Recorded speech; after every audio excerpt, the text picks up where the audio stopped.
So today we're gonna go over Wonder Woman's abilities, and well, starting off with her physiology, her body, her. Sorry about that, guys. I was about to say something not YouTube friendly. All right, let's move on.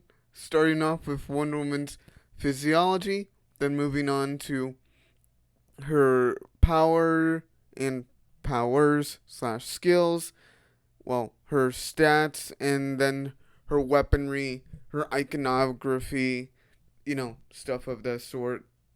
Now, let's get into it, starting off with her clay body. Wonder Woman, well, since her body's made out of clay, anyone that can manipulate and bend clay can, well, overpower her, theoretically, and take some of that power for themselves, like how Clayface did. And uh, he was able to get stronger from taking a piece of her from her. Although she was able to, with mental fortitude, break out of his constraints, she, his plan was semi-successful. And due to her magical clay body, she's immune to transmutation, which stopped her from becoming a gorilla, and mind control from the likes of Maxwell Lord, whom has planetary level mind hacks. And beyond that, with him being able to mind control the likes of Superman, whom has a special martial art based around telepathy.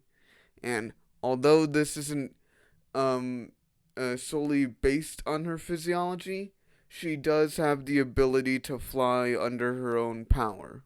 Now, going into the skill section, Wonder Woman is able to fight on par with Ares, the god of war, whom is a master of all military tactics across the DC multiverse, which, due to the canonicity of events, the multiverse map is still canon, but it's changed over time.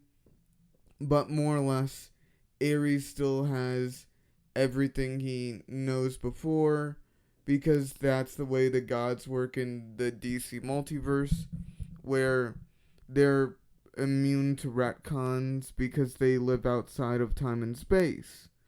And since they live outside of time and space, combine that with Ares knowing all forms of martial arts, he knows every form of combat that has ever and will ever exist.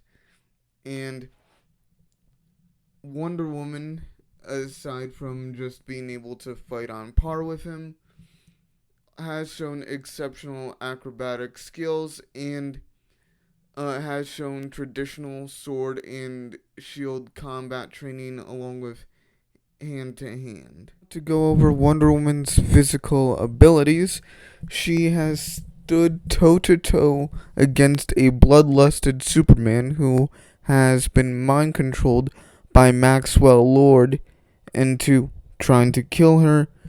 And she, as you can see, she gets smacked around a lot.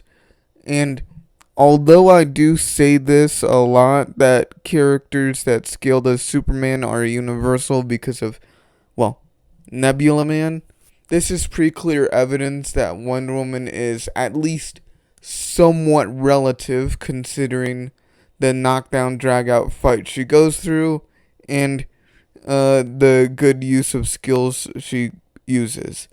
And a nice little portion of speed to put on here. Wonder Woman is also capable enough of being able to go toe to toe with Flash in a race. Um, so overall, Wonder Woman is on that higher tier of the Justice League where they can travel through time, space, and are millions of times faster than the speed of light. Moving on to the bracelets of submission, and yes, that is their name. We're going to go over their function and abilities, starting with their main thing, repulsion, which once clash together, they can repel anything that's in front of them, like the power of Necron. Necron, the god of the Black Lanterns, whom scales a lot above Wonder Woman. Just gonna say that outright. Um, and they also have the ability to repel or reject electrical and lightning based attacks, along with emitting their own, which can harm and knock away characters just as strong or stronger than Diana, as seen here.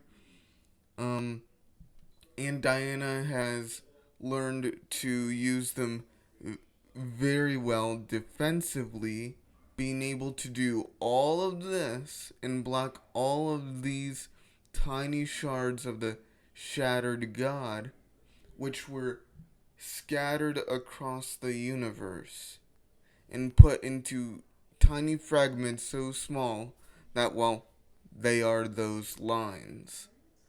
And Diana blocked all of them. And as for her second piece of iconography that has a lot of utility behind it that a lot don't know of, her tiara, which she uses as a throwing weapon. Like, what the fuck? Which is sharp enough to slit Superman's throat.